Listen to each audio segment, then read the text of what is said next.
Okay, so this is today's plan. So I actually run some ChatGPT myself yesterday just to get it working. And then yeah, so see, yesterday I also removed the key error, removed the county, and I actually got the automation working. But then I realized there's a issue there because in the Jupyter notebook, you want to visualize every county. If you automated every county, there will be thousands of the plot generated, which probably doesn't make sense to do the automation inside of Jupyter notebook. Anyhow, so that's basically it. So here I actually also asked ChatGPT specifically to do that, like remove that space county from that line of code, and then yes, it actually can do that. So anyway, ChatGPT is working, but not can be certainly much improved. Now, I also go over the deep learning part. Yes. So, oh yeah, here. So using multi-layer perception neural network in Python, Colab classify MINIST dataset with comment to explain each step. So this is what I have. By the way, I actually put this on the GitHub. Hold on, I have too many windows. Let me close some.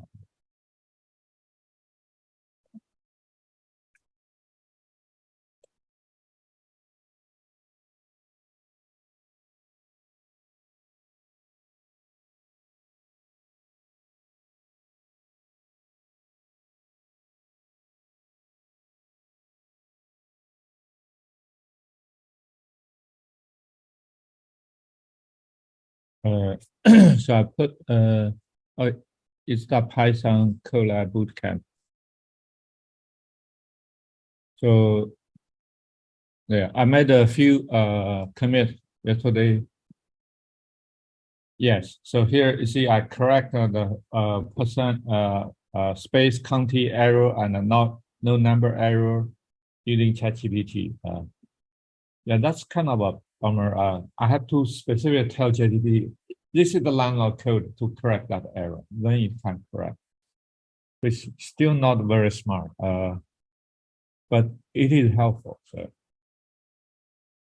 and then I use the ChatGPT create the. So this must be MINIST ChatGPT.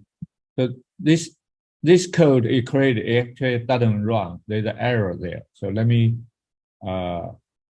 open the Colab.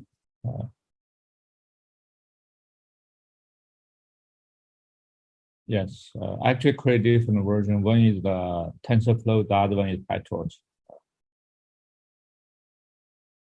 Which means really save a lot of time. If you have to learn to use two different packages, write something, you may really need some time to learn the syntax of each one.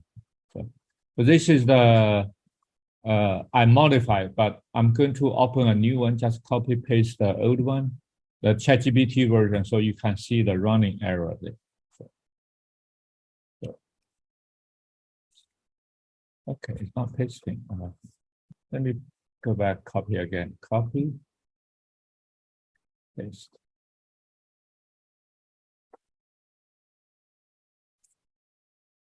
Okay, so if I run it, this is going to run a few minutes because this is really deep learning, not really deep. How many layers do we have? Actually, it looks like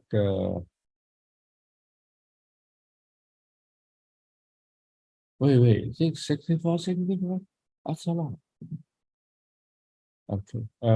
I don't know why it have so many, but this is what the ChatGPT is giving us.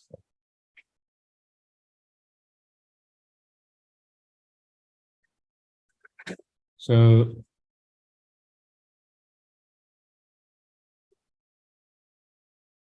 it runs, it will give an error. In fact, let me see.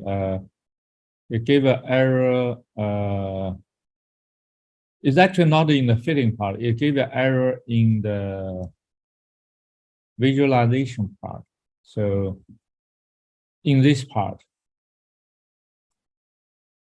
the part I'm highlighting, visualize a few prediction. It is that particular error.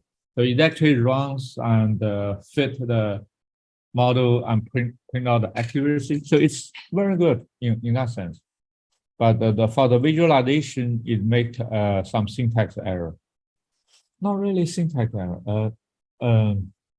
Data type error. It didn't learn how to handle the pandas data type properly. So there's an error here. So I have to correct that error. See. So it actually explains those code: NumPy for numerical operation, matplot, lib for visualization, MLP from scikit-learn for the classifier, and multi-layer perceptron classifier. It actually then retrieve the MINIST data set. And you can actually ask ChatGPT, what is MINIST data set? It's one of the handwritten digits, to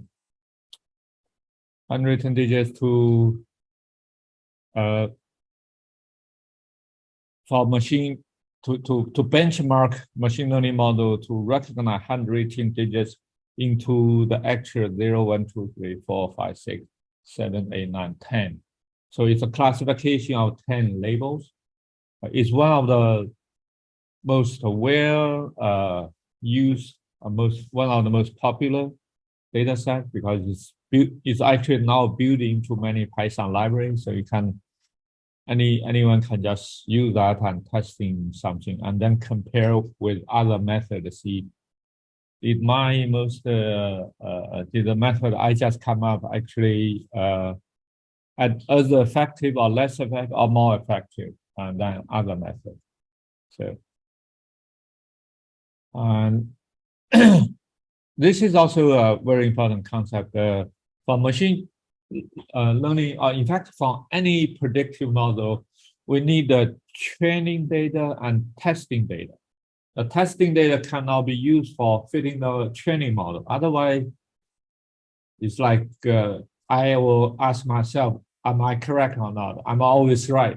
Sorry, no, I'm not. My wife is always right. So, but I also probably think I'm always right when I'm talking with my kids. So that actually has some risk too. But usually when I say something, it's other people to tell whether I'm right or not. Right. So it should be independent at least. So this is at the minimal. It's logical, self-serving. You can't train using a line. You draw a line, say that line straight. You compare it with that line itself. It doesn't make sense. So split the data into the training and testing is just to provide some objectivity for that.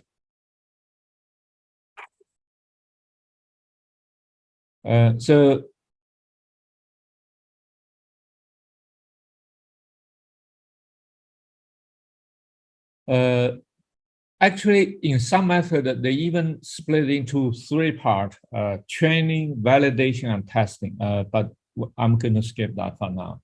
It's much easier just to do a training and testing.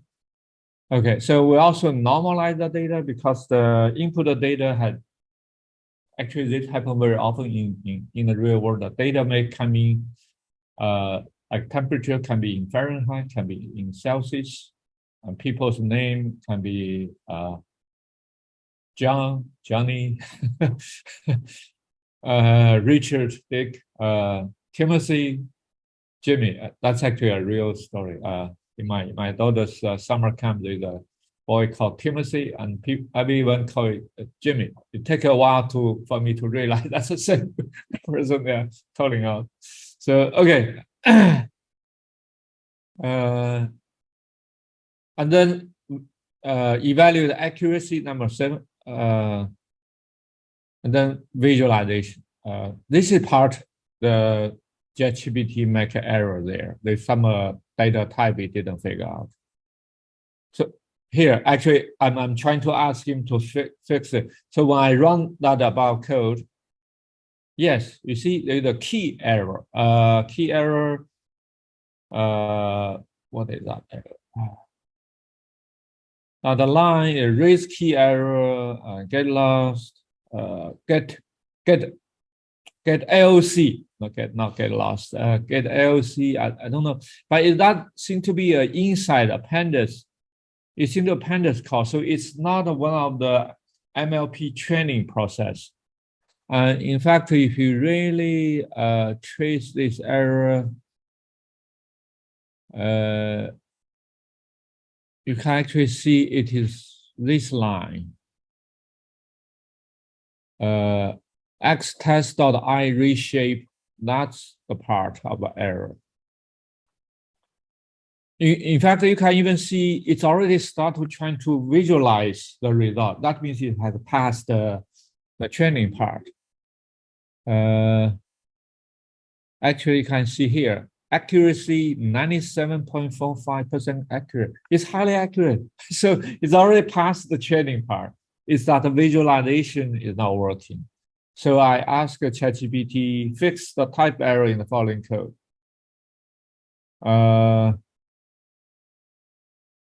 It actually shows the correct use of that. Yeah, that's good. It actually tells that, but it gave the error is still wrong. Gave the fixed code that is still wrong. It still say reshape. Is that exactly the same thing? That seems to be, yeah, exactly the same code. It actually tells that error is, but didn't fix it. Yeah. So it's the, yeah, it's so let me see.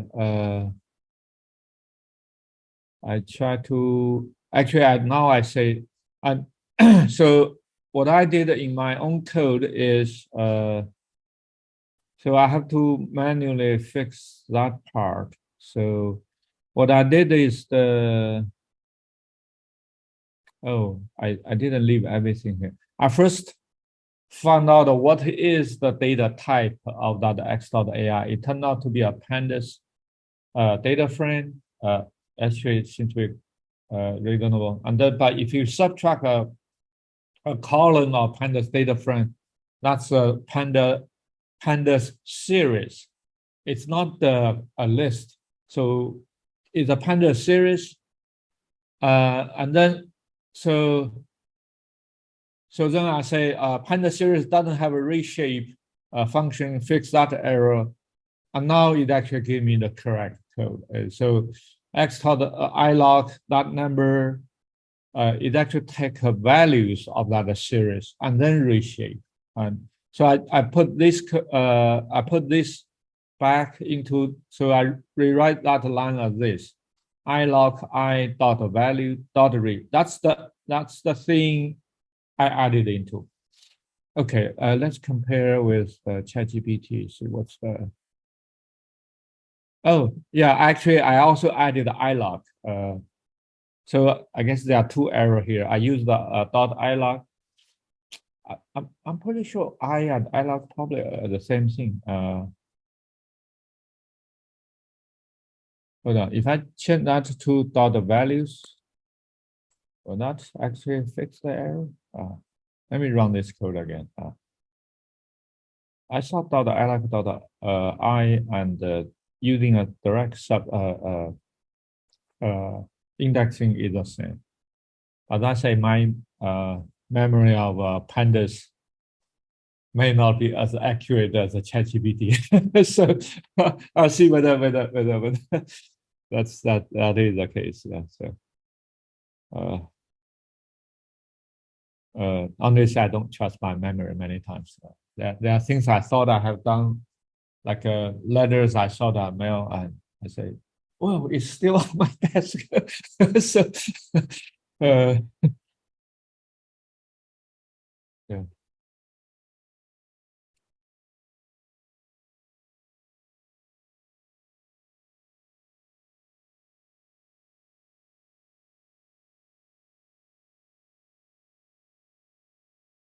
Okay, this is going to run a while.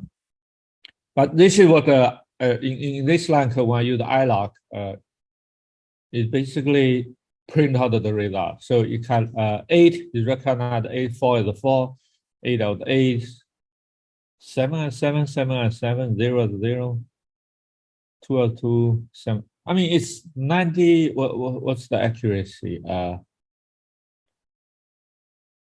the accuracy? 90.7. It's highly accurate, right? So most of them is recognized.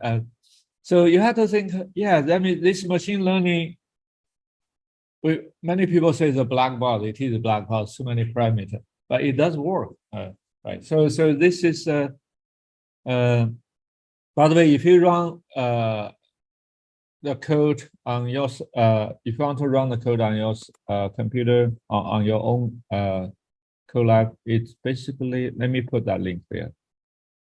MLP MINIST chatgpt. That's the, let me put that link in the chat. So it's also good I learned my lesson. If I use ChatGPT on the fly, I had to figure out how to communicate with ChatGPT. But if I already done it, save it the record, I can go back and read my conversation with it. So that's clearly a lesson I learned. So next time I should always save my conversation with ChatGPT and then I go over it. That will be much faster. This the ChatGPT version is still running, but this is the corrected version. So yeah, now this is, you may think actually use MINIST MLP classifier. This is probably, I would say millions, probably hundreds of thousands of people have write code to do that. So it's actually not really impressive because they are ChatGPT probably go over hundreds of thousands other people code to come up with that one. But then, I actually then asked it to write a different version. Let me see where I had to put it. Maybe I had to search PyTorch. I then asked it to use a PyTorch. 0. Huh. I really thought I have a PyTorch version generated by ChatGPT, but I cannot find it. Oh, the search is only search on my screen. It doesn't search the whole ChatGPT. I see. This browser search only search my what's on my screen.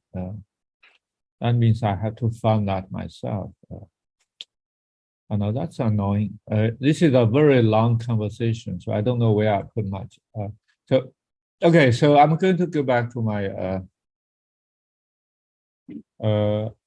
I saved that one. That's this one. MLP PyTorch ChatGPT. That's that version. So there. So if I open, now this version, incredible. This one doesn't have visualization, but it's less accurate, 96%. What's the other one? 97 something? Yeah, so this is the PyTorch version. And I got 96% accuracy. But this one, it didn't put a visualization to it. So I just run it and it worked. So this is the PyTorch version. The other one is MLP version, scikit-learn. Scikit-learn is probably built into TensorFlow. Okay, so that's the ChatGPT on deep learning. There are actually a few other examples you want to go over on the GitHub.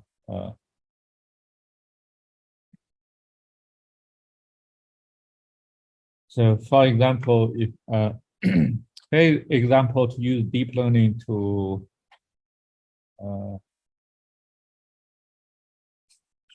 analyze DNA sequences. So this is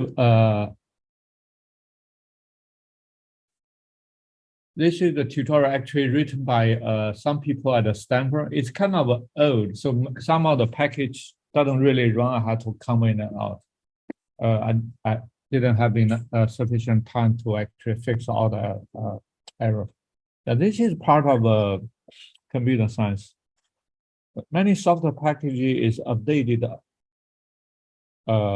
quarterly or twice a year. That means there's many things are changing. It's always things are always changing, and sometimes the code you written a few months ago, and then whoops, it doesn't run anymore. This is really challenging to do computational work. Okay, so but the general idea still works. I'm going to put that link into the chat window. It may be helpful if you look on your own screen. You can not clear. This really doesn't look very clear. So, the basic idea is want to use a simple deep learning model to predict transcription factor binding site. Now, this actually all synthetic data, basically fake data. They simulated some DNA sequences and they put a label 1 or 0. 1 maybe DNA binding site. 0 is not a DNA. No, I shouldn't say DNA binding site. It's what is transcription factor binding site? Transcription factor binding site. DNA doesn't bind itself. Sorry. Transcription. So 1 is transcription factor binding site. By the way, anyone know what transcription factor binding site?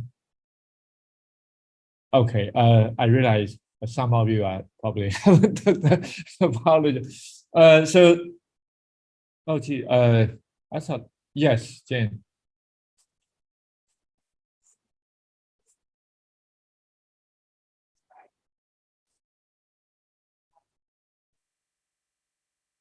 There. Thank you. Much better than ChatGPT. Okay. Okay. Yeah, actually, probably good. I realize many of you come from a very different background. Maybe you can explain things to each other. To be honest, it's not easy to explain. I was stuck on that. Thank you. Okay, so yeah, actually, transcription factor is many times they are considered so-called a master regulator. When I was a student, it's very exciting. Someone found out the transcription factor when it turn on and turn off, it can turn cell, say, into muscle cell, into blood cell. It's a big science paper. I remember that we actually read that paper. Well, master regulator, something. So, okay. So, but then those transcription factor actually bind the DNA and which modify the activity, how the DNA will be, the signal in DNA will be transcribed. Transcription is the noun, the verb is transcribe. By the way, when we say transcribe, we just literally write things. If you go to listen to the courtrooms, there are people literally writing things. That's what the transcribe is. But in biology or genetics, they just borrow that. Yeah. Once the DNA is transcribed into the so-called messengers, those are called messenger RNA. Those RNA are then translated into protein. I mean, we can translate English into Spanish, but we can also translate mRNA messages into protein coding sequence. That's actually the functional molecule inside of many biological systems. So in fact, when we design the vaccine for SARS-CoV-2, that's the outer coat protein, which is the antigen part we use to design the vaccine. Okay, so long story short, let's look at this exercise. So the DNA is ATCG. If you look at all those letters, there are only 4 of them, ATCG. C and G is always a pair because DNA is called double helix. A and T is also a pair. But when they translate to mRNA, T will become U. So if you read the sequence with U, those are mRNA sequences. By the way, SARS-CoV-2 is the RNA virus, not DNA. So RNA virus is a single strand. That means it mutates much faster than DNA. DNA is not stable. In our bodies, we use DNA, but many viruses use RNA because they have to mutate much faster. Okay. So HIV is also RNA, if I remember correctly. Okay, so in this case, we have this, some of them are 1 binding site, some are 0. And this one actually split the data set into 3 sections: training, validation, and testing. Well, training is basically to train the model. Testing is basically after we train the model, we see how good it performs. But what is validation? What is validation?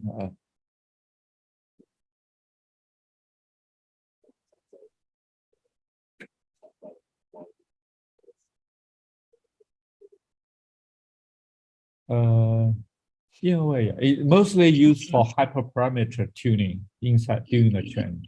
Yeah, exactly. Validation is part of the training.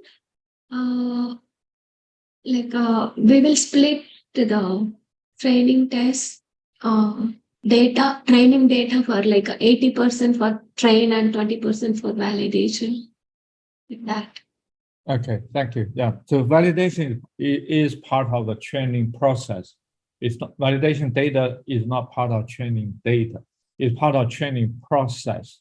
That is correct. Yeah. So, okay. So, the first part is basically to synthesize that data, or basically generate those synthetic data. And then for this example, in fact, this is actually on basically on someone's GitHub side. AB Lab. If we just copy paste that.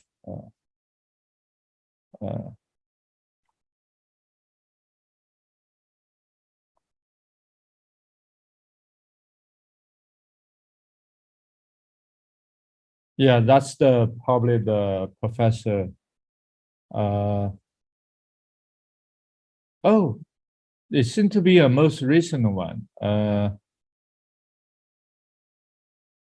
it work? Maybe they have fixed this error. Hold on, about one. No, it's still 4 years ago. No, they did not. Yeah, it is still old one. So okay, no, they didn't fix that error. So what they basically generate all the sequence and give them labels. So and then they do the so-called one-hot encoding. One-hot encoding basically is 0, 1 to encode all the information. For 2 category, it's just 0, 1. If you have multiple category, or for the DNA input data, for the output, in this case, just 2 categories, so it's 0 and 1. But for the DNA input data, you have the ATCG. How do we use 0 and 1 to label all of them? That means A has to be a row. C has to be a row. Every position with A, we put a 0 there. Every position is not A, we put a 0. So that's called one-hot encoding. It takes actually a lot of space, but easier to understand or implement. There's another type of encoding, basically, then you use integer, like 0, 1, 2, 3, and then 0 has to correspond to A, and then you have to decide 1, 2, 3 correspond to what. Right? So these are not. That's another way. I forgot what. What's that method again? What ChatGPT method? Yeah. Label encoding maybe. This is one hard encoding. The other one I want to say label encoding, but I'm not sure of it. Actually, we can actually ask ChatGPT here. Explain the different ways of encoding the input data. I think label encoding. Oh, you think it's label encoding, correct? Yeah. It seems like okay. It's probably numeric encoding look like that. Yeah, that's actually From text to number, it's numerical encoding. From categories. Yeah, it's interesting. Okay, upon the ChatGPT, think there are label encoding and the numerical encoding. Oh, I see. Label encoding, you have there's no ordinal information. The 1, 2, 3, when you treat a label, 1 actually is not greater than 0. But numerical encoding actually means 1 is greater than 0. It looks like when the label is put into numerical, that actually there is the order there. There is the ordinal information. So it looks like ATCG actually has no order. So if we put it into a label encoding, probably is more accurate. I wouldn't say more appropriate, maybe. So, fine. Oh wow, gee, there's a lot of encoding I actually didn't. It actually summarized 8 different ways of encoding that. So we, in this case, we just use one hard encode.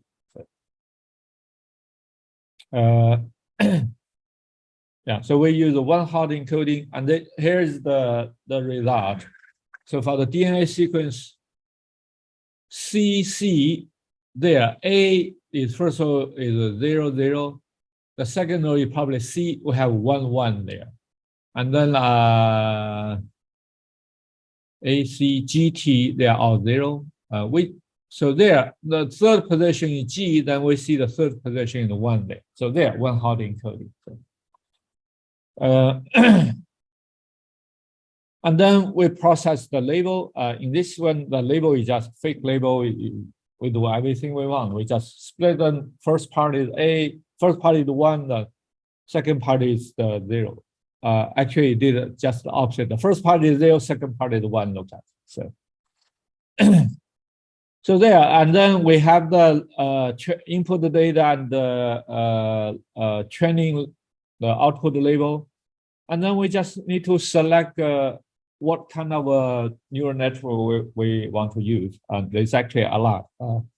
We could even use MLP. We could even use a linear regression. It probably doesn't work, but we can use that, right? We can use, all we have is input, output, and we can put anything in the middle and evaluate how they perform. That's basically machine learning.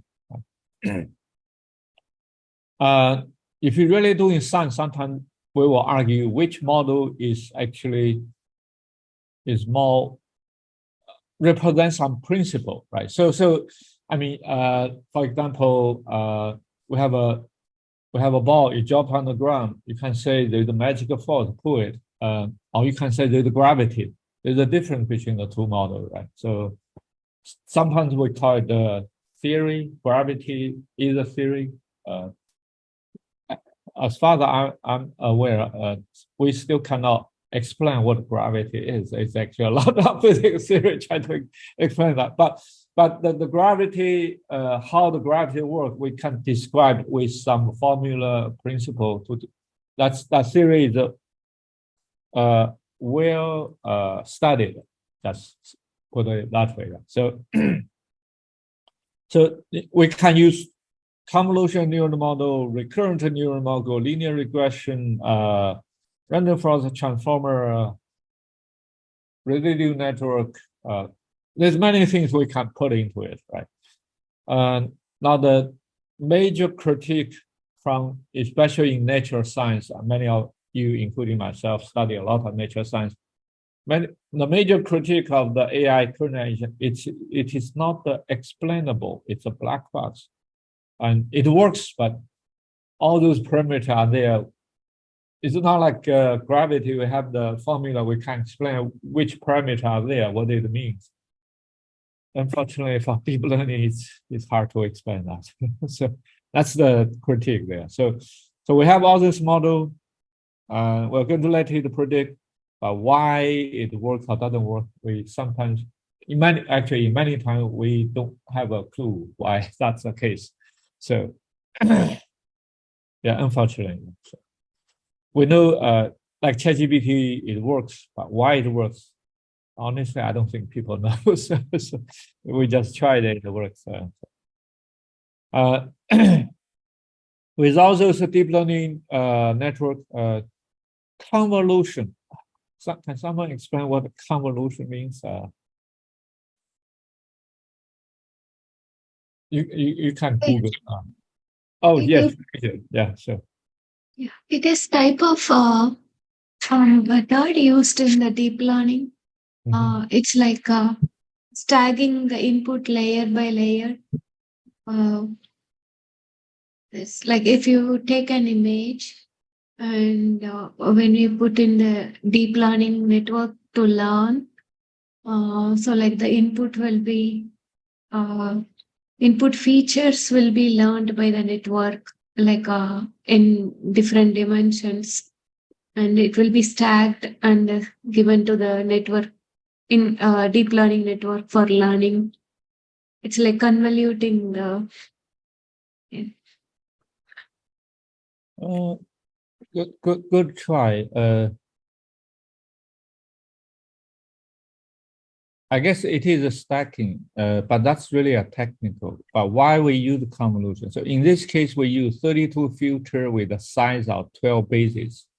Yeah. What So that mean? they filter the input features and they keep repeating to filter the input features given number of times. Like say if we give a, for example, dog image for learning, then it will filter that image to learn it from features, maybe the outline of it and the shape of it, like based on the pixel values. Each pixel values, like say first 4 pixel will be filtered to a 1 pixel value, like that. It will Okay. reduce the Yeah. image Okay, sizes. Vidya, I appreciate that you are trying to explain. What you are explaining is actually explaining why we use different filters. Here we are trying to explain what is convolution. Okay. Yeah. So what you are actually saying, you are trying to explain. We have a 32 different convolution filters. Why we have to use 32? Because different convolution filters may capture different features from the data. But what is convolution? Right. So the convolution. I'm going to ask ChatGPT. ChatGPT. Explain convolution in deep learning to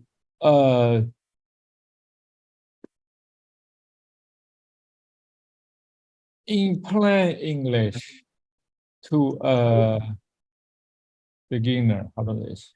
Let's see what they explain. So.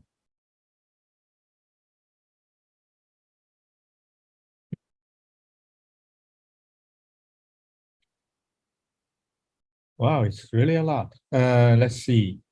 Convolutional learning refer to fundamental operation in CNN. This is not cable news network, CNN. That's convolution. Yeah. For and it doesn't have to be visual data. It actually, in this case, we're actually using for DNA. It's not visual. So this part clearly, because CNN is started for picture analysis, but we are using it for every data. Right? So this part is what they call data bias. I mean, the ChatGPT learned from the vast amount of the document, and it probably sees CNN is mostly analyzed for images. So it actually say it's for visual data, but it's really just any data, right? So just there you can see this what the hidden bias in the what.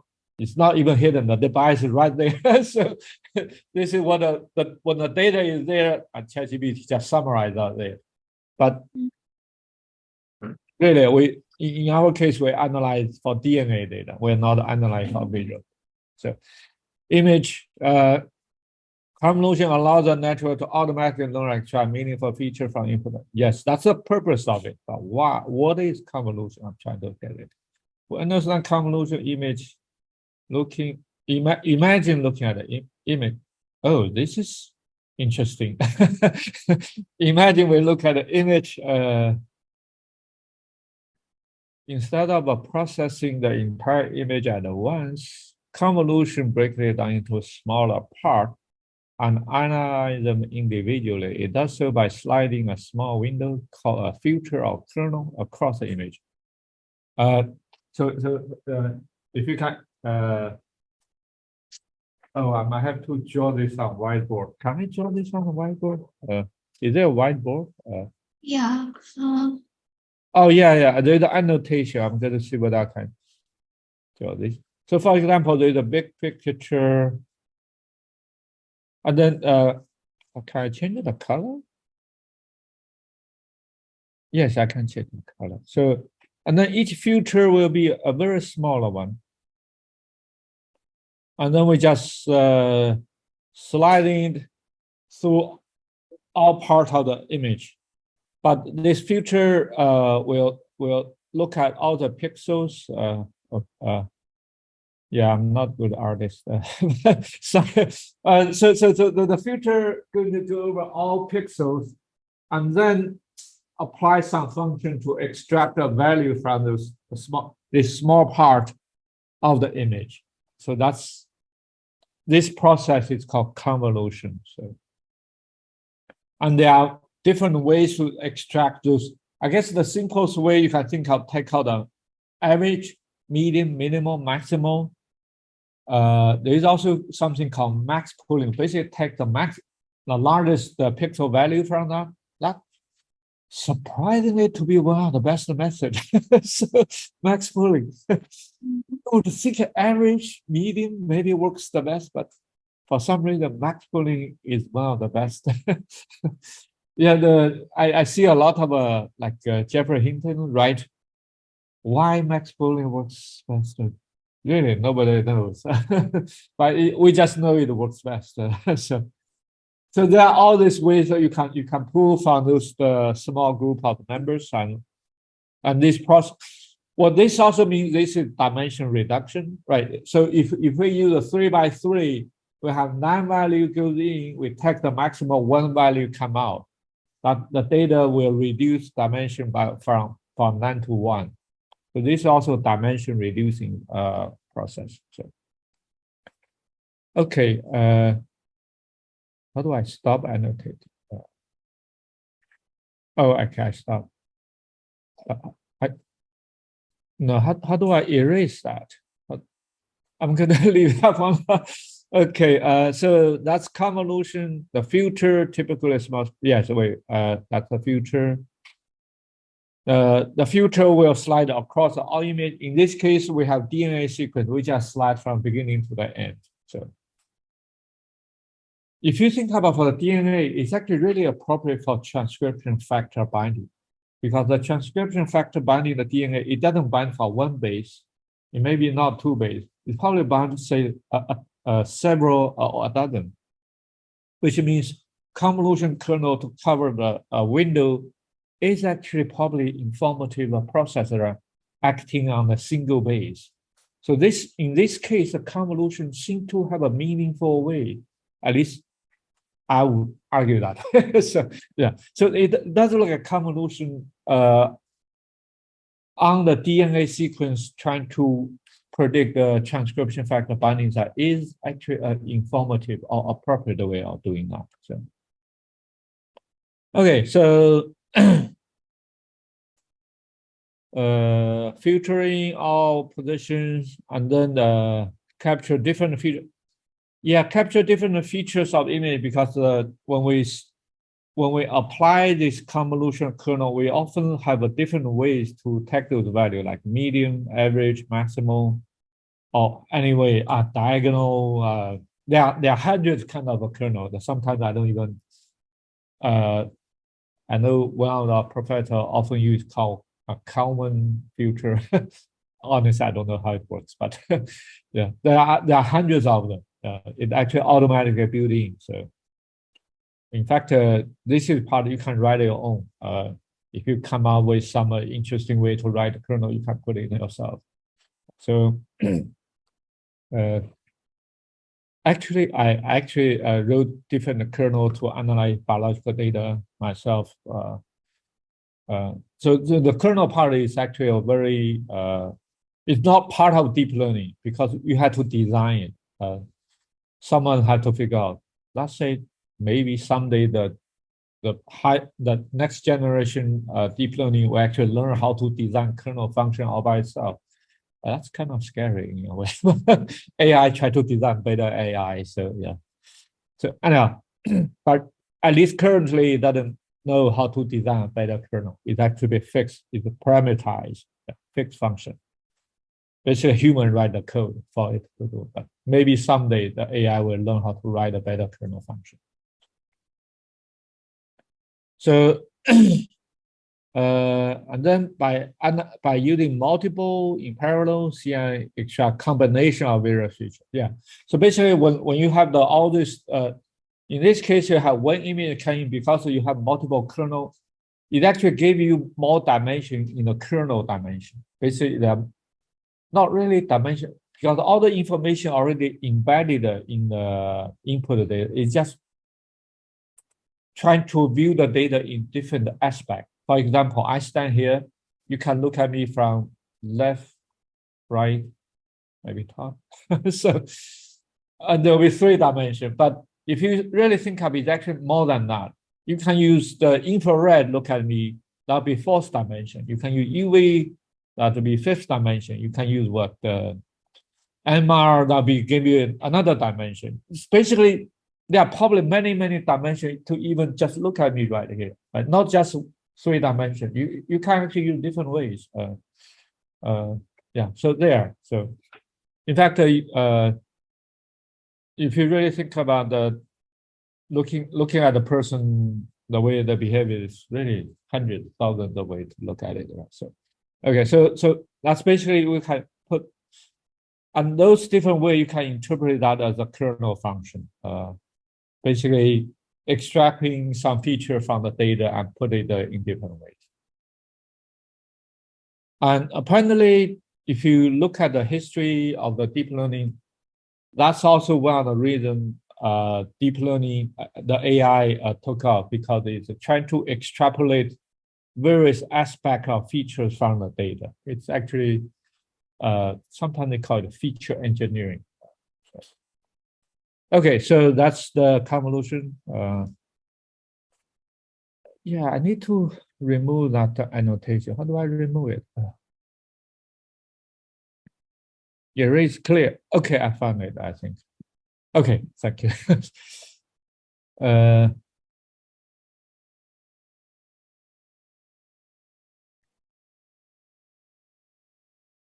Okay, so we went over the convolution. By the way, this is actually the neural network model we are going to use. So this is the one layer convolution neural network.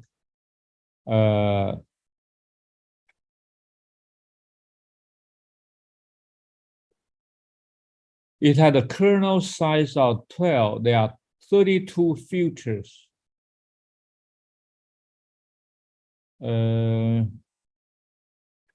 But the output shape is 39, 32. I actually do not understand this. Why is output 39? I mean, 32 is the current number of filters. Why is it 39? That must be 39 times 12. What's the input size of the data?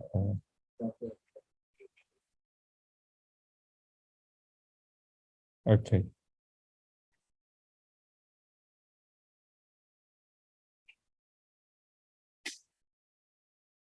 Okay. But you follow with max pooling of 9, so, and then flatten it. We have 288. Yeah, 9 times 32, that's 288, flatten it. And we have another dense layer of 16 and another dense layer of input shape. That's output shape.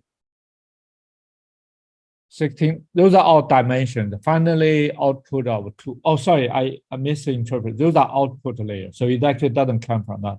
It's the output of 9, that means flatten we're at 288. 288 is basically 9 times 32, 12, 39, is 288. So those are output. Yeah, sorry. I probably said input is actually output layer. It actually said right on top output shape. Sorry.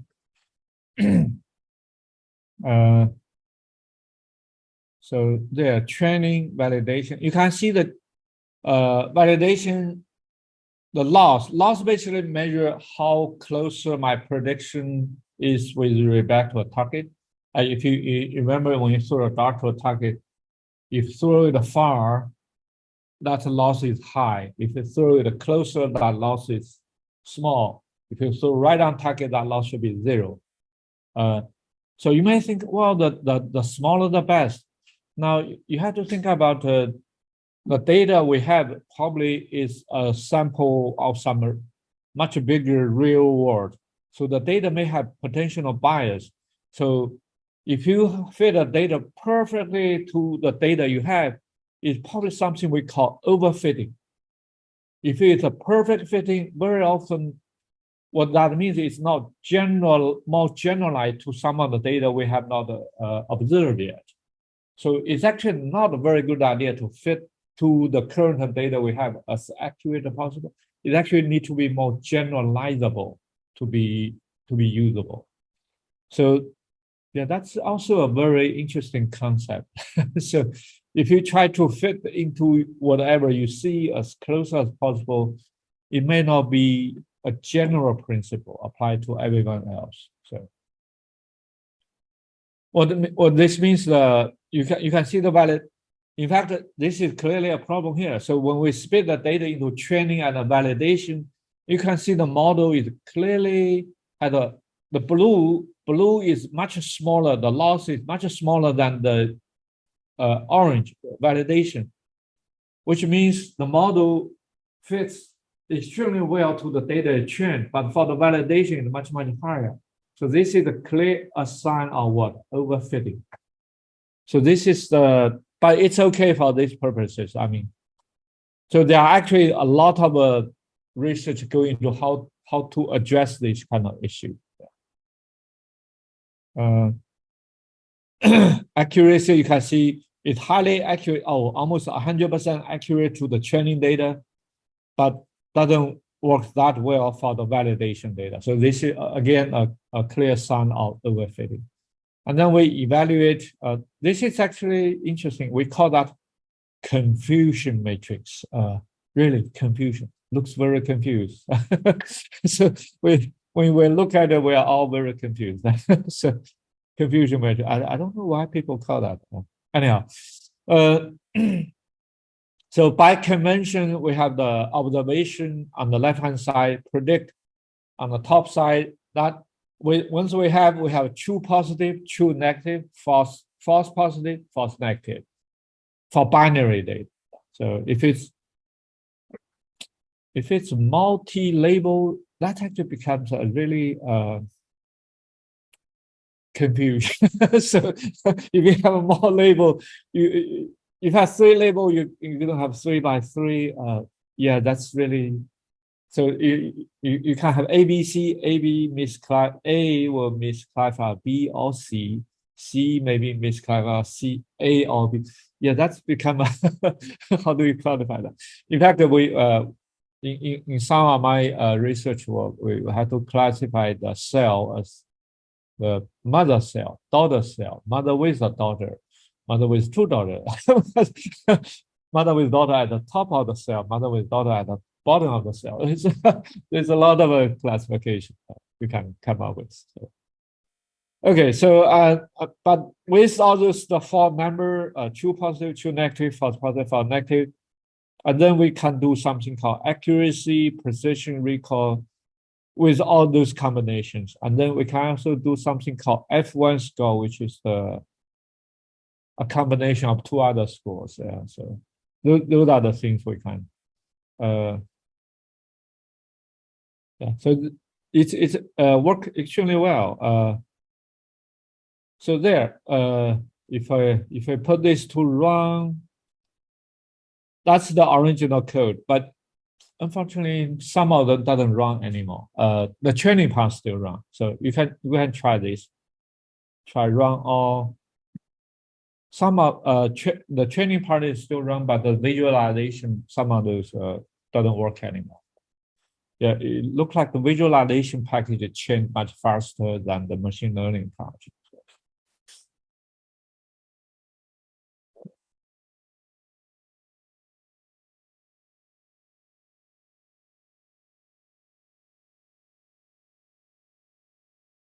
Yeah, that's the generating the data. Wow, generating data is also because it's reading a large text file into pandas. Okay.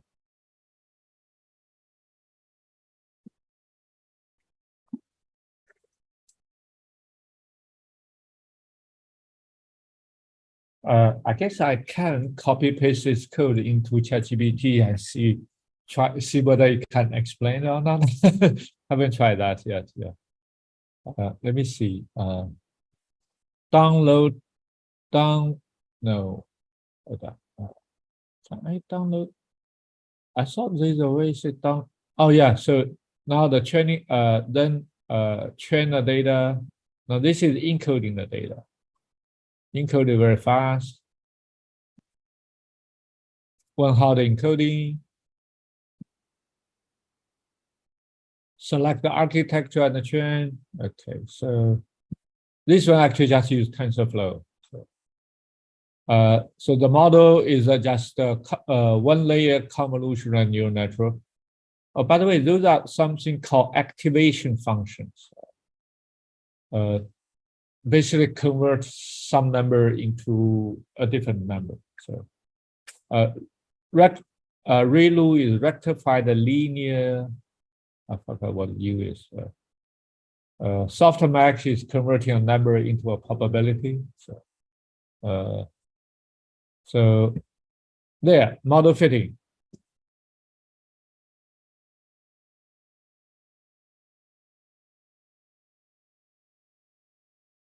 This part, some of the plot might not work. Oh, it actually worked. Okay. Then the monkey other part it doesn't work. Yeah. So there, you see, it actually fits well, but it's clearly overfitting. So that's accuracy. Evaluate. Oh, this is part where I have errors. It still works. It print out confusion matrix. So true positive, true negative. Apparently, well, true positive is actually lower. True negative. True negative means it's the something is not transcription factor is predicted as so it's easy to call something which is not. It's harder to call something that actually is something.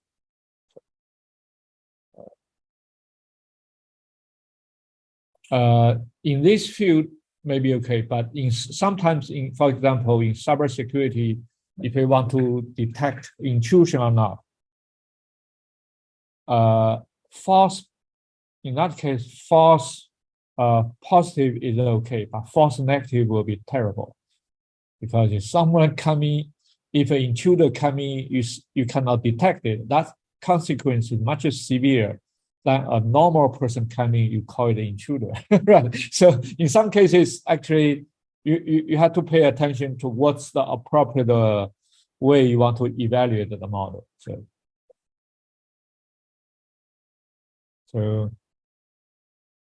yeah. That's interesting. Everything wrong. I have to say, then maybe CoLab fix something, because when I tried to give this lesson in my semester class, it doesn't run. I have to comment out. But this time seems everything wrong. So I don't know what happened. Okay.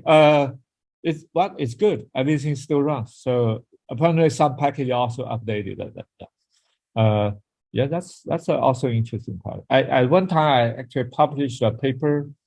I got a p-value 0.052, and the reviewer said this is not a statistical significant. I was like, okay, the p-value 0.42. But then a year later, our package update, I run my same code, I got a p-value 0.49.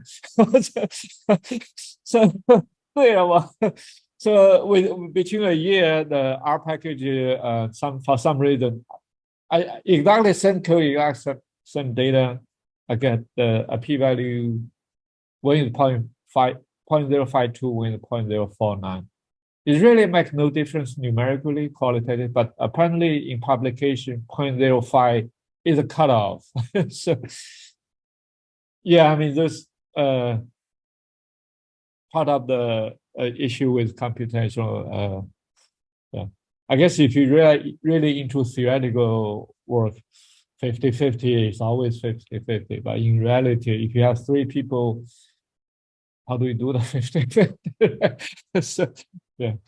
Okay. I think I've talked enough. Let me see what's on my slide. Oh, that's right. I'm going to copy paste this deep learning code, not copy paste, put that into a Python code. Download, oh, that's right. Download the Python code and put into ChatGPT, ask it to explain, comment line by line, see what happens. So,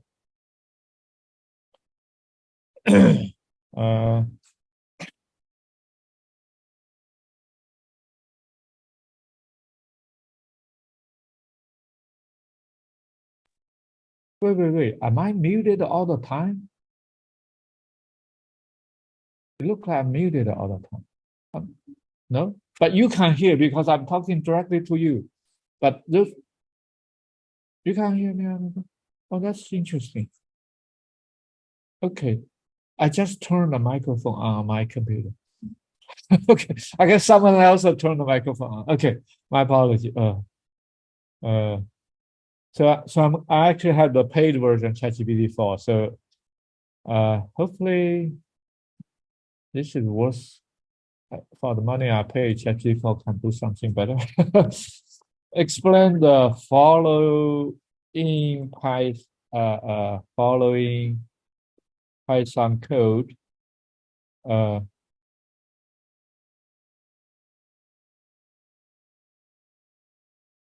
to to use deep learning to predict transcription factor binding sites. Yeah. When you talk with ChatGPT, you can ignore the typo generally, but I'm still going to correct it just to be polite to ChatGPT. Okay. Oh, explain transcription factor binding site and comment inside of the code.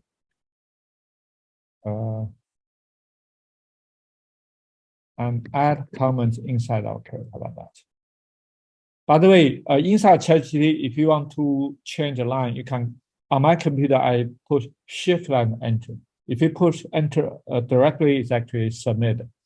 That's I'm not sure how it works on your Windows, but on Mac, I push Shift and Enter is a soft enter, so it's actually wrapping the line. So, okay, let's see.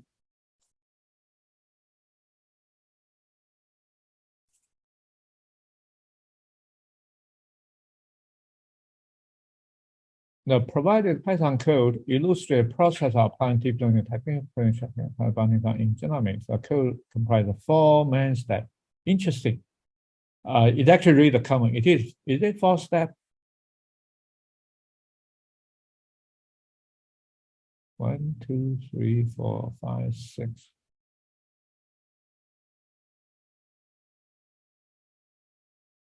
Oh, this is what I added. I have not added. I see. So this is 2019. There's actually a lot of development in deep learning.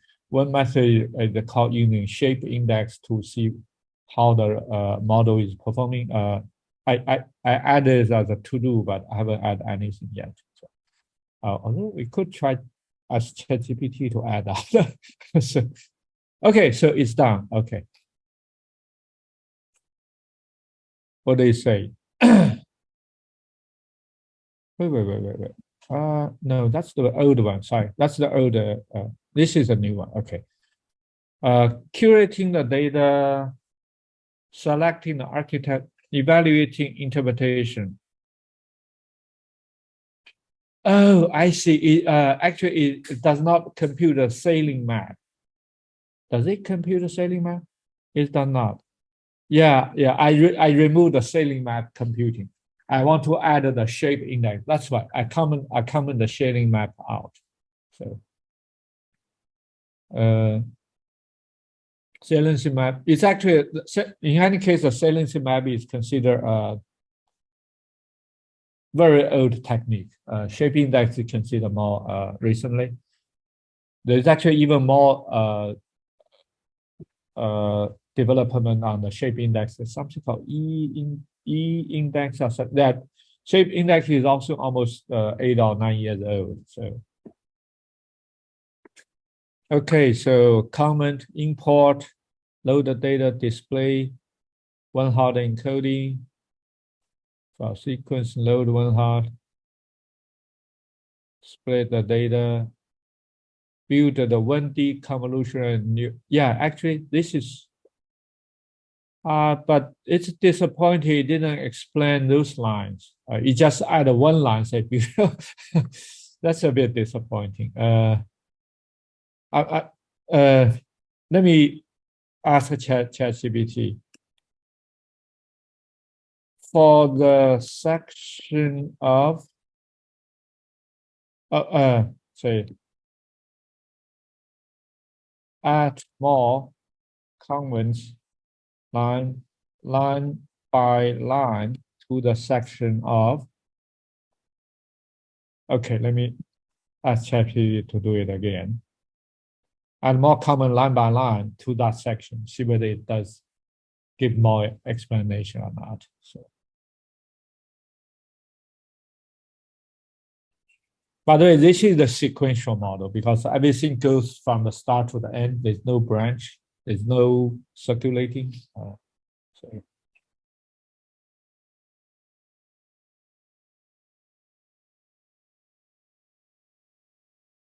Interesting. It just added that section. It actually skipped all the rest of section. That's fine.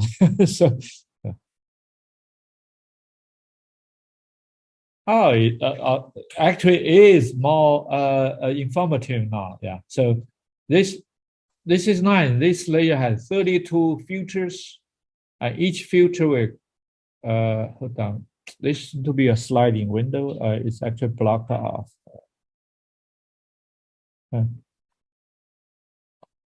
Actually, once it's done, I'm going to copy paste that into the Colab, then you will see it more clearly. So,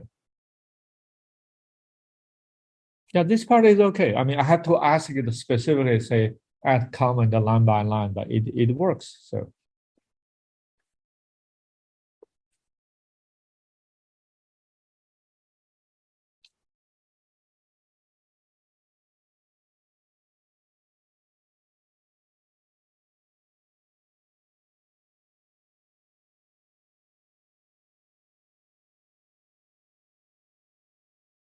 oh, nice. Yeah. So it seems to be a good use of ChatGPT here. So it actually also explains why we use max pooling, flattering.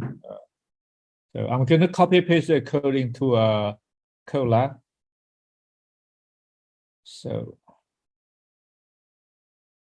select the architecture. I'm going to put it right on top of this. So actually this. So this is chatgpt common data version.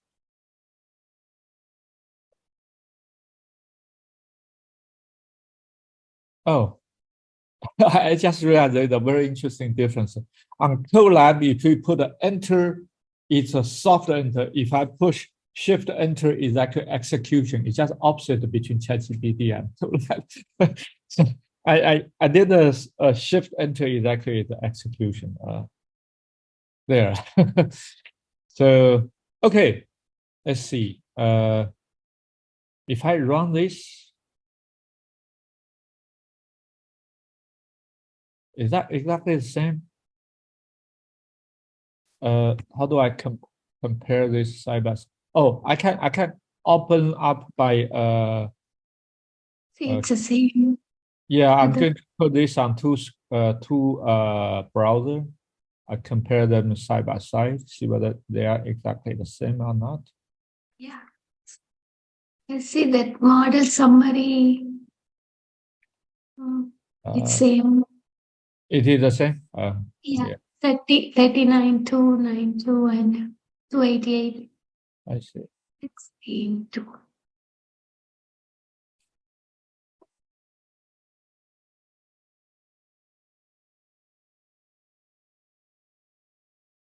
Okay, it is exactly the same model, so that's good.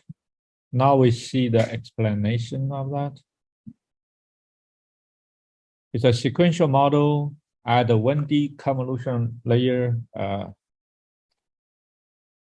Actually, I can comment this back into the GitHub so you can see that on GitHub.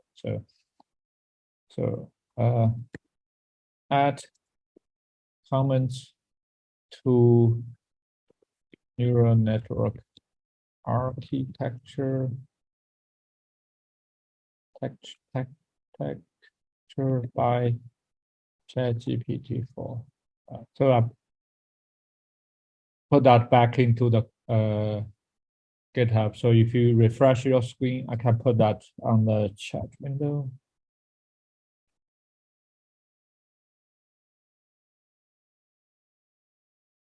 Okay, I put the link back into the chat window, so you should be able to see that on your own computer. So this is 1D layer, 32 filters. The input sequence specifies the format and dimension.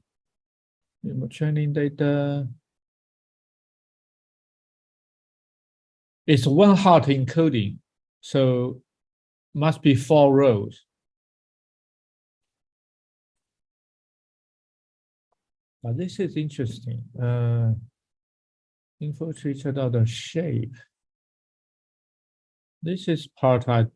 Oh, I see. The shape is object, so that's actually the first entry of that shape. That must be the length.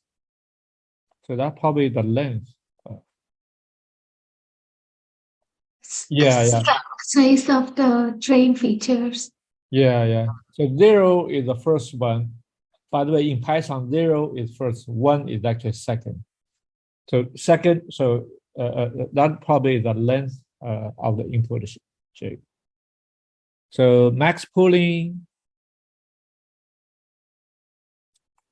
convolution. After convolution is actually max pooling, which will reduce the dimension. Yeah, that's kind of a.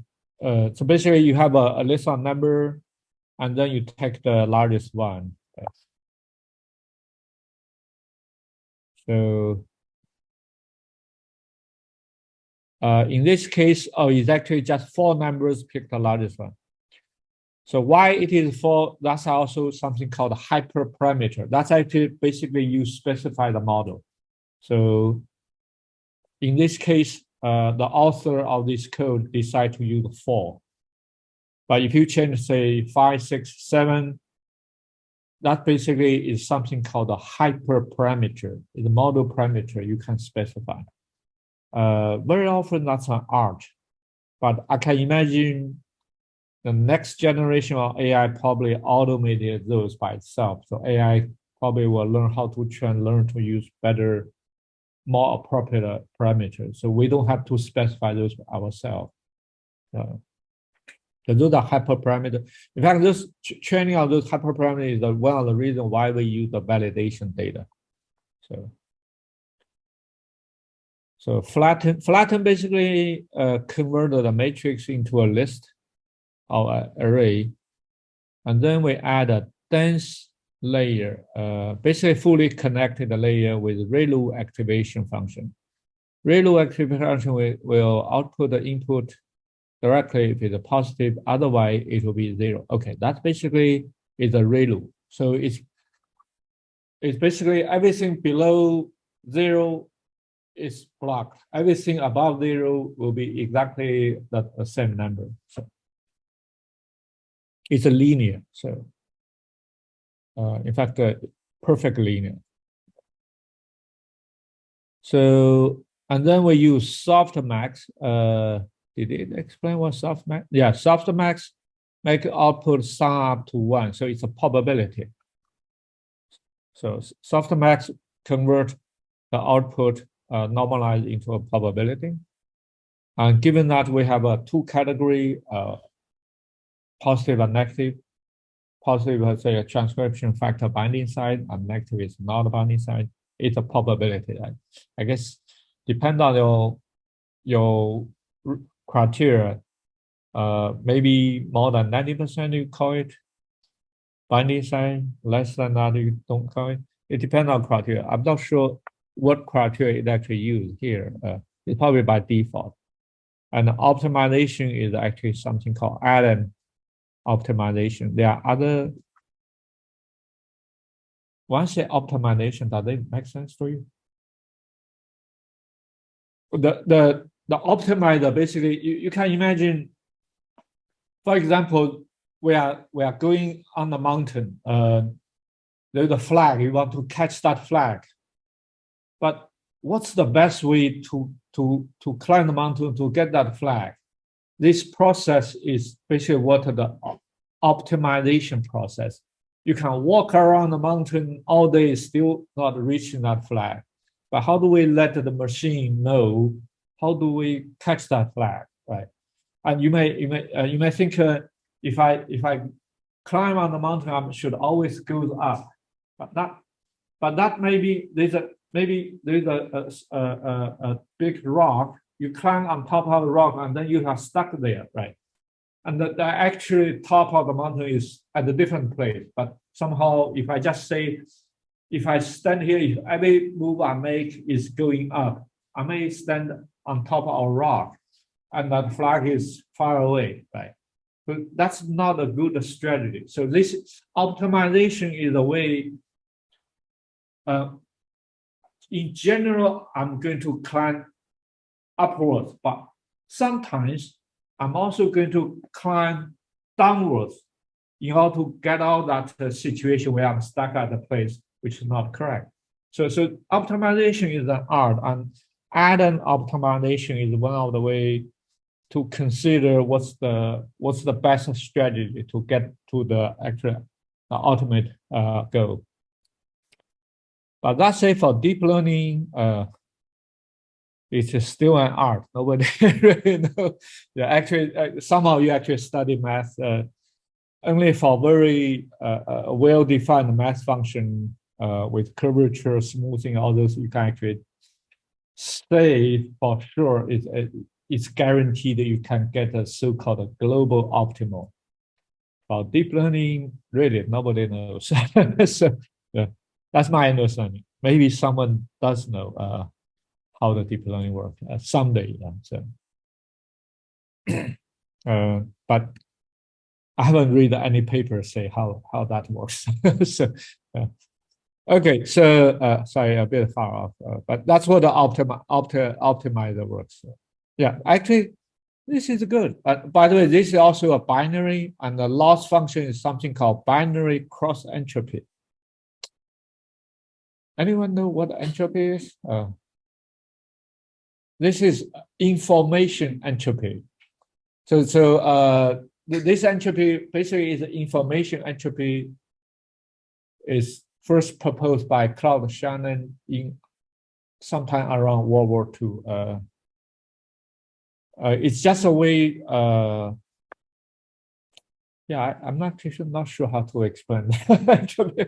So, but cross entropy is just a way to see how accurate your prediction is with the actual real label. Like measuring the disorder or randomness, like how much it's not aligned. I guess so. In this, so the what is information? Information is basically, surprisingly, the number of difference in the system. Right? So if a system is all, for example, you look at the white paper, how much information there is blank, everything is all white. That's probably very little information. But if you see oil painting by some artist, you must say there's a lot of information there. All those trees, people, animals, different colors, right? So there, the information. How do you measure information? You have a blank paper, oil painting. That means a lot of different things in a system must have more information. How do we quantify that? So that's what the Claude Shannon come out with a system. Funny thing is, my understanding basically, when you say the different things in math and static, basically quantify that as noise, which is really interesting. The more noise in the system, the more informative that system is. It's really kind of a counterintuitive. So you have a homogeneous system with blank, everything is the same. That's actually very little information. So the funny thing about the information theory, Claude Shannon wrote the book in World War II. It actually predict the size of the information needed the human should have, and that size is about the length of the human genome, which is really amazing. So, yeah. So at that time, he doesn't even know what DNA is. All right. So, but somehow he come out with an estimate. What's the information size needed for the human system to be decided, and he come out with that limitation. What's necessary size? So, okay, sorry, this is really a bit far off. So I'm going to stop and let who want to volunteer to present. So.